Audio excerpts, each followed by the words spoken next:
Why is it that the United Nations and the World Economic Forum set out to push mass migration from the third world into the first world starting a couple decades ago? Why is it that they also funded NGO networks to help expedite that process?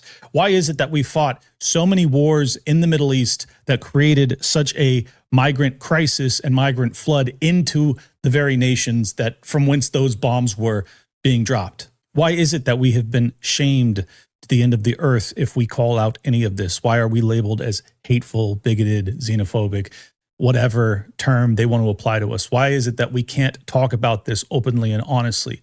And the answer is that to identify the problem is to identify the attacker, to identify the source of the actual issue, the underlying funding mechanisms by which this thing comes to pass. And if you actually identify the real attacker in this regard, you might stop focusing on and hating on your neighbors.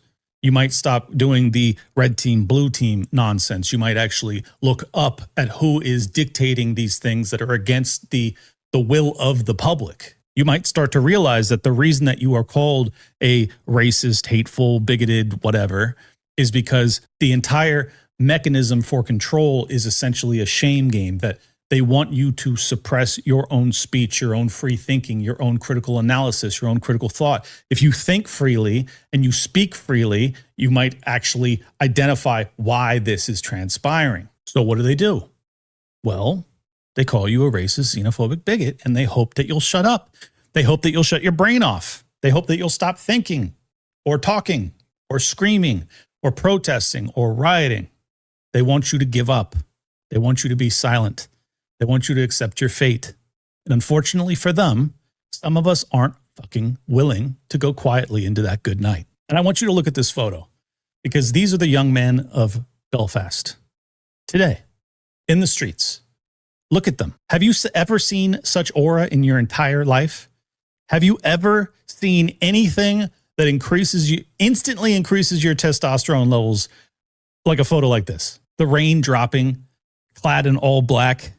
The photo, a perfect third, a perfect line in front, the slightly elevated feet, as you can tell that they are marching into a better future. And probably saddest of all is that all of them have their faces covered, because to actually de-anonymize, to actually put your name and face on these protests would probably end you in prison, maybe forever. But when you have 30-something-year-old Sudanese men coming into your country and trying to brutally murder one of your countrymen, and you have politicians that will, instead of actually stopping the migrant flood, will instead try to imprison you for protesting it, I don't know what other choice you have. I don't know what else you're supposed to do. And I think they have a real problem on their hands, because I think that the smears and libels and slanders that they've levied against people who have a spine and have the capacity to think critically, those people have decided that they are no longer going to be cowed into silence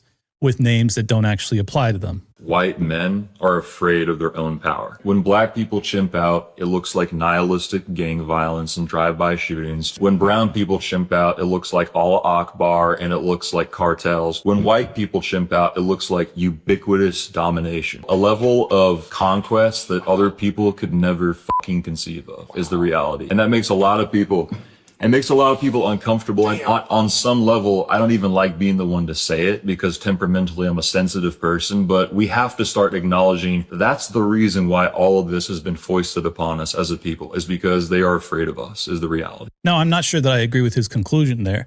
I don't necessarily think that the reason that all of this has been foisted upon us is because they fear us, but I do believe that his broader analysis is correct, that historically, if you look through the history books, it's true. When white people chimp out, they go fucking ballistic. And for the record, I don't think this is strictly a racial thing. I think this is a civilizational thing. I think that civilized men in particular, women have a threshold as well, but civilized men, speaking of just men exclusively for now, they recognize that civilization is valuable, that it's hard fought, that it requires law and order, that it requires honor and a system to enforce that honor code. They recognize that to take violence into their own hands is to undermine the very system of law and order that they hope prevents them or denecessitates the need for physical violence. So In short, civilized men will try not to use violence unless it's an absolute last resort. The problem is that once they reach that breaking point, that threshold, the violence will be astronomical. And I don't say any of this in a hoorah, go get 'em type fashion. I say this as a warning. I say this as like, this is what I see boiling. This is what I see brewing. This is what I see coming. And I don't know if we're a day away from it or a year away from it or a decade away from it.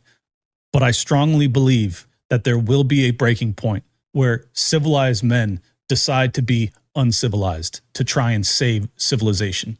And when that comes to pass, you will not want to be in their fucking way. Great podcast. Clint is tight.